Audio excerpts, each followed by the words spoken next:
एक बेटा अपनी पत्नी के कमरे की बजाय अपनी माँ के कमरे में क्यों सोता था।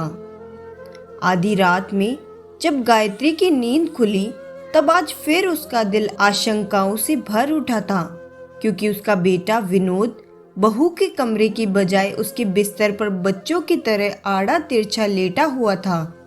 विनोद के सर के नीचे तकिया लगा उसके माथे को सहलाते हुए वह धीरे से बोली, आजकल तो कुछ परेशान सा रहता है बेटा। तभी जवाब में विनोद बोला, नहीं माँ।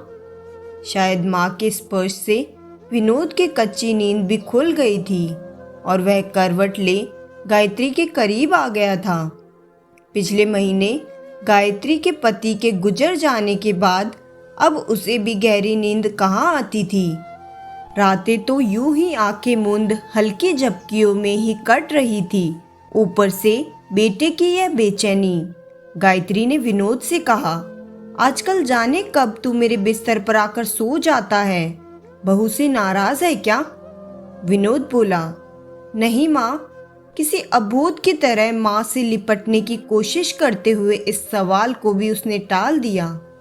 माँ ने वही बिस्तर से सटे मेज पर रखे तांबे के लोटे से एक घूंट पानी पीकर लोटा वापस मेज पर रख दिया और बोली, फिर क्या बात है बेटा, बता मुझे, कुछ तो हुआ है। मैं तेरी माँ हूँ, तो मुझे नहीं बताएगा तो किसे बताएगा?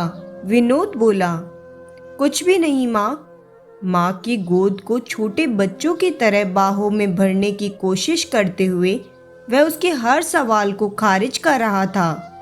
फिर गायत्री बहुत परेशान हो गई और चिंतित स्वर में बोली, बेटा बता ना, तेरी बेचैनी देख मेरा दिल घबराता है। उसने विनोद का सर अपनी गोद में रख लिया। गायत्री की घबराहट महसूस कर विनोद ने अब पीठ के बल लेट माँ के दोनों हाथ अपने हाथों में ले अपने सीने पर रख लिए थे और बोलने लगा, माँ, आपको याद है जब मैं बड़ा हो रहा था पापा ने मेरा कमरा अलग कर दिया था। तभी विनोद की बात काटते हुए गायत्री ने कहा, अपने लिए अलग कमरे की जिद भी तो तूने ही की थी। गायत्री ने उसे याद दिलाया था। हाँ, लेकिन तब आप मेरे सो जाने के बाद उस कमरे में आकर मेरे माथे को सहलाती, अक्सर मेरे बिस्तर पर ही सो जाया करती थी। इतना कहने के बाद गायत्री बोली, और सुबह मुझे अपने बिस्तर पर पाकर तो अक्सर मुझसे एक सवाल पूछा करता था, याद है? विनोद बोला, हाँ याद है माँ, वह कैसे भूल सकता हूँ मैं। सुबह की कही कितनी ही बातों को शाम तक भूल जाने वाले बेटे को बरसों पुरानी वह बात कहाँ याद होगी। यह सोच गायत्री मुस्कुराई थी। यही कि क्या आप पापा से नाराज हो? तभी गायत्री बोली, हाँ, पर बेटा तुझे ऐसा क्यों लगता था?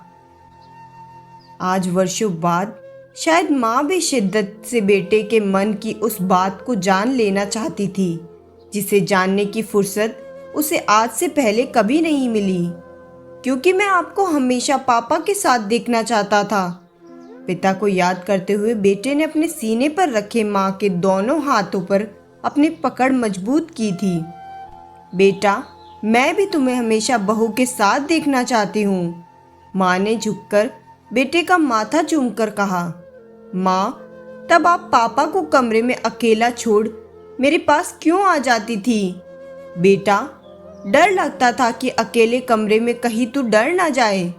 तभी विनोद बोला, माँ, अब जब पापा नहीं रहे मुझे भी डर लगता है कि कहीं आप अकेलेपन से डर ना जाओ, इसलिए मैं।